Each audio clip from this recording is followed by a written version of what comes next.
parmi les livres que je vous ai apportés, il y a toute une collection géniale. En plus, c'est petit budget parce que ce sont des livres de poche collector. Donc, c'est des objets magnifiques, très jolis, mais qui coûtent 8 €. Et ils ont réédité, par exemple, Le Tour d'écrou d'Henry James avec des préfaces d'écrivains contemporains. Donc, il y a Faulkner préfacé par Véronique Ovaldé. Il y a Orgueil et préjugés. Non, il y a Les Fleurs du Mal préfacé par Lucchini. Et il y a Les Trois Mousquetaires préfacé par Grégoire Bouillet, qui est un écrivain génial lui aussi. Et dans sa préface, écoutez ce qu'il dit.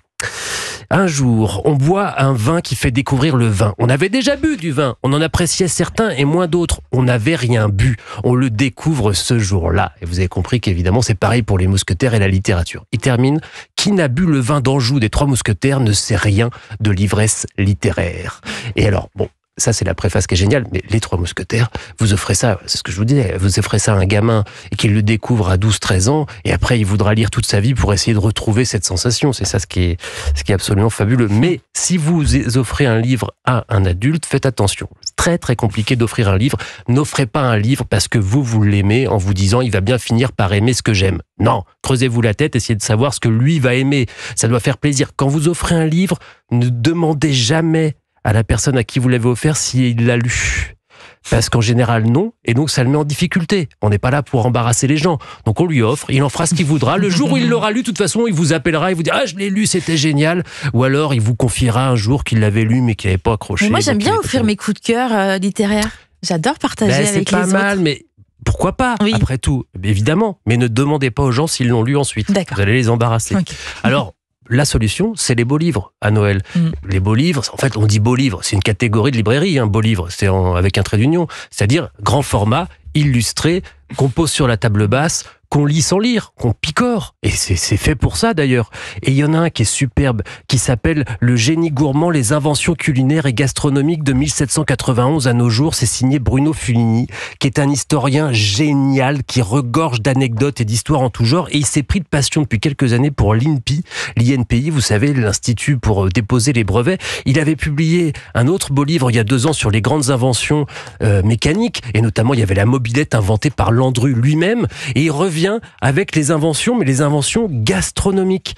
C'est-à-dire, alors, il y a Nicolas Appert et la boîte de conserve, évidemment, qui a révolutionné la gastronomie, enfin, surtout la conservation. Il y a des inventions incroyables, comme le saladier mécanique, qui a jamais marché, qui était un saladier monté sur une manivelle, qui servait à mélanger la salade. Ça n'a pas fonctionné. Il y a les ouvre-huîtres automatiques, qui n'ont pas tellement marché non plus.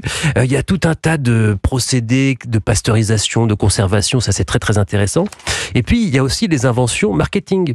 Il n'est rien de donner son lait quand on le sait bien employé. Ça, c'était le slogan de la vache qui rit en 1921. Il y a évidemment aussi des recettes, des inventions, comme dit Bria Savarin d'ailleurs. La découverte d'un mets nouveau, dit-il, fait plus pour le genre humain que la découverte d'une étoile. Quand on y pense, c'est pas faux. Il y a des inventeurs fous de gastronomie. Le mec qui avait inventé les bonbons légumes chocolat en 1861 pour que les enfants mangent des légumes. Ça donne envie, un petit bonbon. Le génie gourmand, et c'est aux éditions Grune. Voilà, et c'est génial.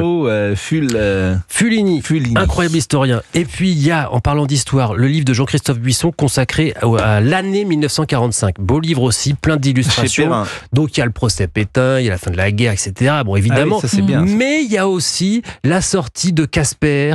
Il y a aussi l'année 45, c'est la création de la Fédération française de pétanque, par exemple. Il y a tout un truc comme ça, hyper léger, qui vont avec et qui se mélangent dans cette année évidemment charnière et très particulière. Et il y pareil, a une photo de Chaban qui est incroyable. Là, voyez, regardez Pascal. 1915, il est en train de jouer au rugby, elle est incroyable cette photo. C'est ça un beau livre, on le prend, on s'arrête, on est happé par une photo, on y reste, on lève la tête, une heure est passée. Beau livre, ça. Voilà. Très beau livre 45, ça c'est une bonne idée en plus. Jean-Christophe Buisson. Et puis, La vie effrénée de Salvador Dali, de Ian Gibson, qui est un Irlandais. Ça, j'imagine, c'est des livres qui valent un peu cher. Celui-là, par exemple, il vaut 89 €. Oui, mais c'est la biographie ultime qui n'avait jamais été traduite en français et elle a été montée en beau livre. C'est-à-dire qu'il y a le texte, un vrai texte, et par ailleurs, il y a des photos d'archives exceptionnelles. Ça, et c'est toute la vie Dali. La vie effrénée de Salvador Dali. La vie complètement folle de Dali, bien entendu. Europe1.fr pour voir ce très beau livre. On peut les faire gagner ou pas ? Non, non, parce que vous les rendez. Ils sont pas tous. C'est des services de presse. Je sais pas si on a le droit de le faire, mais moi je veux bien les donner. Ah bah on peut les donner. On va les donner. Pas celui-là, parce qu'il est dédicacé, donc je garde. D'accord. Non, on va les donner. Non, la vraie vérité sur Tintin aussi, ça c'est génial. La vraie vérité sur Albert Tintin. Génial. Le grand spécialiste de Tintin qui nous apprend que le capitaine Haddock a existé, bien entendu. C'était le capitaine, vous savez, de l'Olympique, le bateau qui est venu à la rescousse du Titanic à l'époque et qui a. Et comme il nous reste une minute, dictionnaire amoureux illustré des herbes d'Alain Baraton, qui est le grand jardinier de Versailles, qui avait fait une version texte, et là c'est la version illustrée qui est magnifique. Et Baraton est passionnant. À chaque fois qu'il dit un mot, on a envie de sortir et de faire du jardinage. Bon, je vous remercie grandement.